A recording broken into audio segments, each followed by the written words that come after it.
log4om run ചെയ്യുന്ന സമയത്ത് ആദ്യം വരുന്ന സ്ക്രീൻ ഇതായിരിക്കും. ഇവിടെ നമ്മൾ നമ്മുടെ call sign VO3 TVO IRE region 3 country India, പിന്നെ ITU സോൺ CQ അത് ഓട്ടോമാറ്റിക് വരും. പിന്നെ നമ്മുടെ grid MK82 Sierra Tango. Operator call വേണ്ട, നമ്മുടെ കോൾ സൈൻ തന്നെയാണ്. ഓണർ കോൾ സൈൻ നമ്മുടെ തന്നെയാണ്, വേറെ ഡീറ്റെയിൽസ് ഒന്നും വേണ്ട. പിന്നെ അവിടെ പേര് ഡീറ്റെയിൽസ്,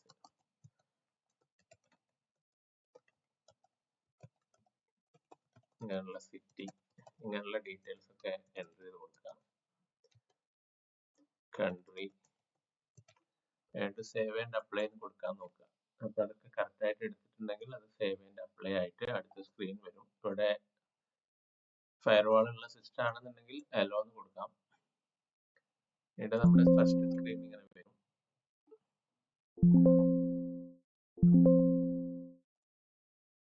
അതിന്റെ പുറകിലായിട്ട് കോൺഫിഗറേഷൻ വരും. ആ കോൺഫിഗറേഷൻ സ്ക്രീൻ എടുക്കുക. എന്നിട്ട് നമ്മളൊരു ഡാറ്റാബേസ് ക്രിയേറ്റ് ചെയ്യണം ആദ്യമായിട്ട്. അത് ആദ്യമായിട്ട് ഓപ്പൺ ചെയ്യുന്നവരാണെങ്കിൽ ഒരു ന്യൂ എന്ന് പറഞ്ഞ ഡാറ്റാബേസ് ക്രിയേറ്റ് ചെയ്യണം. സാമ്പിൾ ആയിട്ട് ഞാനിവിടെ VO3 TVO log4om DB database എന്നുള്ള ഷോർട്ട് ഫോമിൽ സേവ് ചെയ്തു. അതോട് വരും ഡാറ്റാബേസ് ക്രിയേറ്റഡ് സക്സസ്ഫുള്ളി, ടെസ്റ്റ് വേണമെങ്കിൽ അടിക്കും, സക്സസ്ഫുള്ളി കൊടുത്തു. ഒന്നാമത്തെ സ്റ്റേജ് എന്ന് പറഞ്ഞാൽ ഡാറ്റാബേസ് ആണ്. പിന്നെ രണ്ടാമത് നമ്മുടെ എക്സ്റ്റേണൽ സർവീസസ് കൊടുക്കണം. QRZ പോയി കഴിഞ്ഞിട്ടുണ്ടെങ്കിൽ അതിന്റെ സെറ്റിംഗ്സ്, അക്കൗണ്ട് സെറ്റിംഗ്സ് പോയാൽ നമുക്ക് API കിട്ടും, API കീ കിട്ടും. അതിവിടെ കൊടുക്കാം. സ്റ്റേഷന്റെ കോൾ സൈൻ കൊടുക്കാം. ക്ലബ് ലോഗിൽ ഉള്ള യൂസർ നെയിം പാസ്വേഡും email address password call sign ഇവിടെ കൊടുക്കാം. HRD ഉണ്ടെങ്കിൽ അത്, EQSL, HAMQTH, LOTW അക്കൗണ്ട് വേണം, അതുണ്ടെങ്കിൽ നല്ലതാണ്. അതിവിടെ യൂസർ നെയിം പാസ്വേഡും നമ്മുടെ TQSQL എന്നുള്ള പാത്ത് ഉണ്ടാവും. TQSL ഓക്കെ, TSQL അല്ല, TQSLന്റെ പാത്ത് നമ്മൾ കൊടുക്കണം. സാധാരണ രീതിയിൽ പ്രോഗ്രാം ഫയൽസ് എന്നെടുത്ത് കഴിഞ്ഞ ശേഷം അതിനകത്ത് നമ്മൾ കണ്ടുപിടിക്കണം.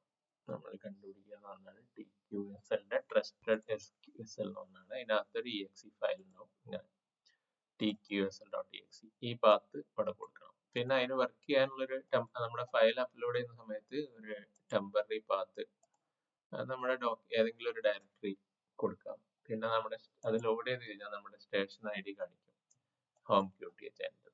ഇത് കഴിയാം. പിന്നെ ഇവിടെ ഈ അപ്ലോഡ് ഫ്ലാഗ് LOTWയിലേക്ക് അപ്ലോഡ് ചെയ്യാനുള്ളതാണ്. നമ്മൾ അപ്ലോഡ് ചെയ്തിട്ടില്ല എന്നുണ്ടെങ്കിൽ അപ്ലോഡ് ചെയ്യണം എന്ന് പറയുന്നതിനുള്ള ടിക്ക് മാർക്കാണ് ഇത്.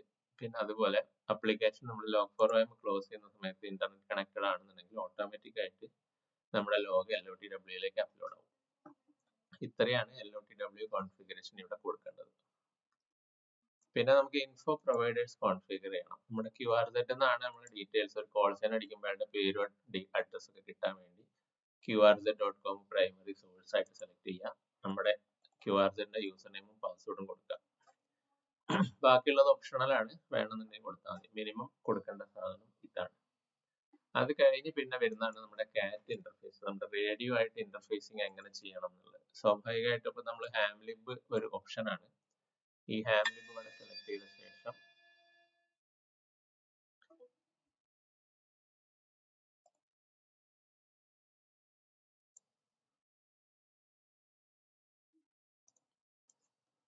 ഹാംലിബ് ഓപ്ഷൻ സെലക്ട് ചെയ്ത ശേഷം ഹാംലിബിൽ പോയിട്ട് നമ്മുടെ റേഡിയോ സെലക്ട് ചെയ്യാം. ഏത് റേഡിയോ ആണ് നമ്മളുള്ളത് എന്നുണ്ടെങ്കിൽ അത് സെലക്ട് ചെയ്യാം. എന്നതിന് ശേഷം റേഡിയോ ഏത് പോർട്ടിലാണ് കണക്ട് ചെയ്തെന്നുള്ളത് സെലക്ട് ചെയ്യണം.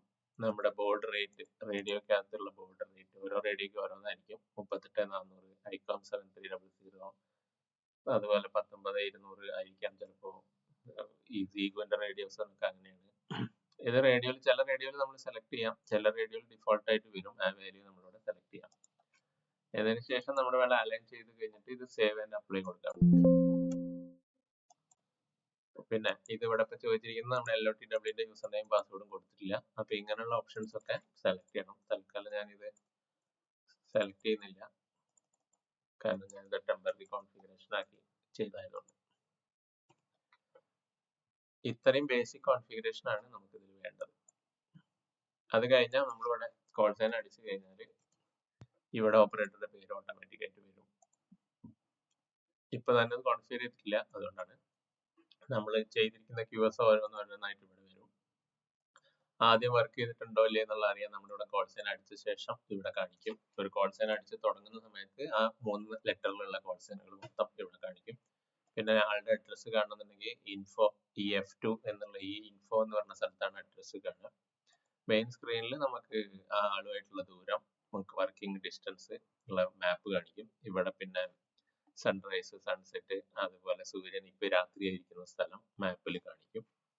ഇത്രയൊക്കെയാണ് ഇതിന്റെ ഒരു ഫണ്ടമെന്റൽ ബേസിക് ആയിട്ടുള്ള കോൺഫിഗറേഷൻ ആയിട്ട് വരുന്നത്.